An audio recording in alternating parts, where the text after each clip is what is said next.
Working 18-hour days, I slipped and I fell. Winter's up and hit me, I had to change well.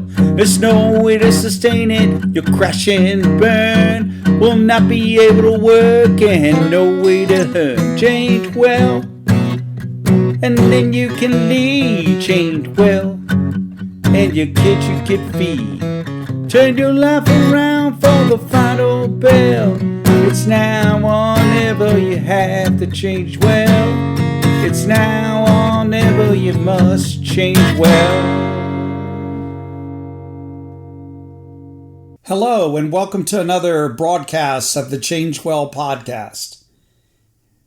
And this is a very special one. This is the special Father's Day edition of the Change Well podcast. And you know, I'm looking forward to Father's Day this Sunday. I cherish every gift my kids have ever given me, from the plaster cast handprints when they were little to more recent gifts to events and workshops. And I also love, like any father, getting some barbecue and a few beers. But the greatest gift of all on Father's Day is the opportunity, along with my wife, to raise 4 empathetic, brilliant, and kind adults. Quite frankly, I believe, like Hobbit birthdays, that instead of getting gifts this Sunday, I should be giving gifts back for the opportunity of being a father. Fatherhood is not always given proper recognition in today's society, but today's blog is not focused on the positive impact of fathers on their families and communities, which is many positive impacts. And I've written a previous blog called Let's Celebrate Fathers as Builders. And it's out on my blog site this week, and you can see it in the show notes. But today my focus is on the positive benefits of being a father for the father himself. Indeed, I'm a healthier, happier, and kinder person through my vocation of fatherhood. And I thank the Father above for giving me this special vocation. And here are 5 ways being an engaged dad has made me better. First, it made me more patient. I still need to work in this area, but I cannot imagine how I would have turned out if I didn't have any kids. From the start, I have been an impatient person. My papa gave all of us, his grandchildren, a nickname. Mine was walkie-talkie, because even at a young age, I was always walking, talking, and going places. I never sat down and never stopped talking, as you can tell from my podcast. I was hurrying to the top and impatient about anything that got in the way.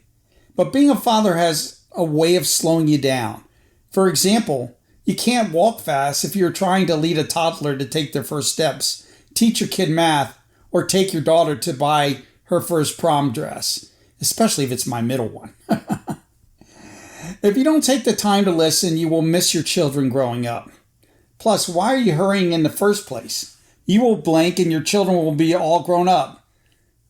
So much like that lyric from the old 70s song by Wayne Newton, Daddy, Don't You Walk So Fast. I think you remember it. It goes something like this. Daddy, don't you walk so fast.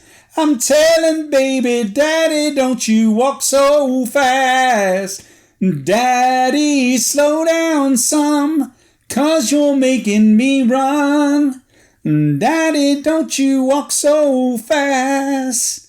So for that impatient man in me, fatherhood has made me slow down and not walk so fast, and learn a little bit about my children and what they're thinking about as they grow up.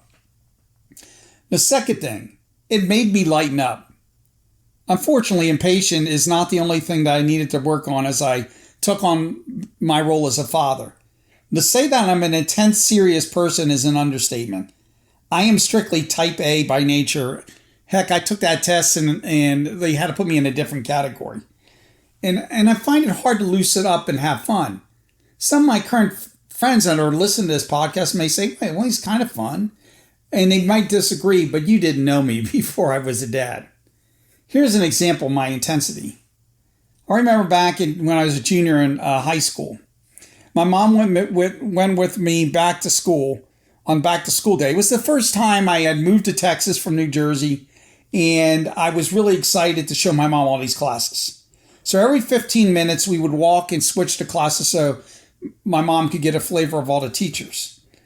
I walked directly to the class, like double time, like I was already in West Point, while people were trying to flag me down and say hello or even joke. And my mom, who was much wiser than me in her Jersey accent, said, "Donnie, why didn't you say hi to those cute girls saying hi to you?" I said something like, "Mom, we have to get to class, and I do not want us to be late." As always, I was too focused on the mission and what was next. I did not have any time to have fun or laugh. But it's hard not to laugh and have fun with your children. They have an excellent way of humbling you and making you see the humor in everyday life. How can you not laugh when they smile at you, dance with crazy legs that Backstreet Boys like my son used to do, or even put their pants on backwards? These are just a few of the things I remember. And then I also found out I had a gift for kids' songs and stories. I'd always written poems and stories, but before my kids, they were always serious and overly dramatic. But as a dad, I found I had a knack for stories that were funny and short, pithy songs. My oldest daughter and her friends still remember the tales of Super Guinea and Sharky Shark and Super Fanny Pack Mom, which was really my wife in kind of like a role of the magic school bus, but she would pull out everything out of her Super Fanny Pack and save the day. So the second thing is it taught me to have a sense of humor. Third, it helped me stay fit and get healthy. Being a dad is a catalyst for maintaining your health. And if you lose your health, I'll try to turn it all around. I had both. And let me explain.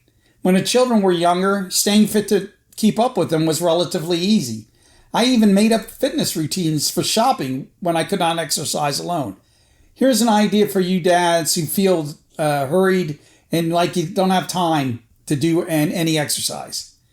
Just exercise when you go out and get groceries with the kids in tow. I call this thing crazy cart. I used to go to H-E-B with my two middle children in twin seats in the shopping cart, and my oldest daughter running alongside me. My oldest daughter was in on the game. We would see how fast we could run up and down the aisles shopping while other shoppers jumped out of the way, and I would yell, "Crazy cart, crazy cart," and my kids would be laughing. Our record for getting $100 in groceries was under 8 minutes. I used to like to play soccer with my son in the backyard. When he was little, I let him get ahead, and then I would return and win until I could not win anymore. Later, as they got older and entered their school sports, I gained weight by focusing on work and making money for the family around for them as they struck on their lives made me want to get healthy again.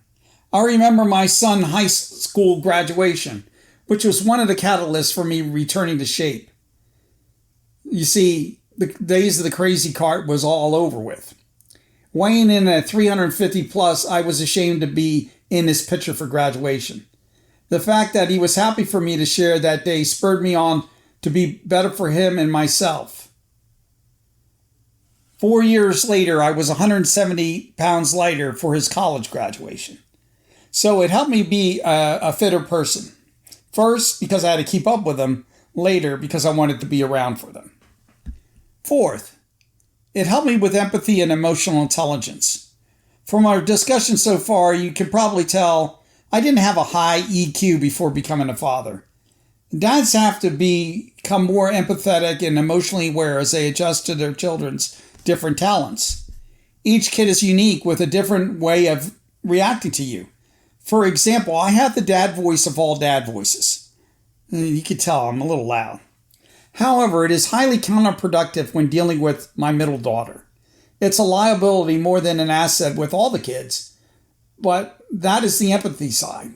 I had to find different ways to connect with each kid and meet them where they are. 5. It helped me become a better team player. Lastly, being a dad made me become a better team player with my wife. As parents, you need to present a united front. We didn't always do it, but we tried.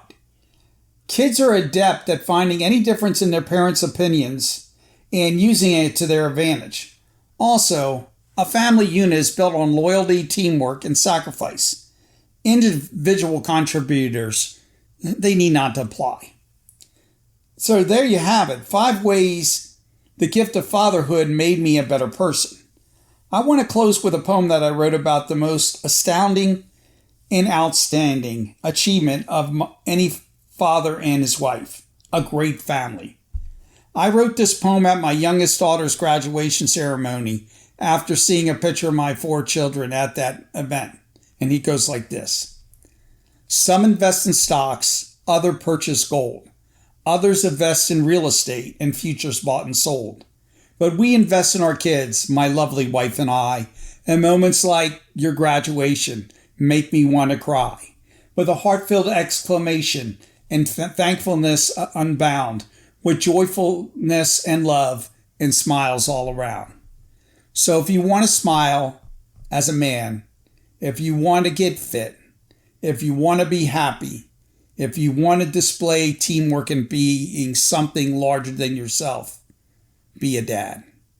And until then, change well.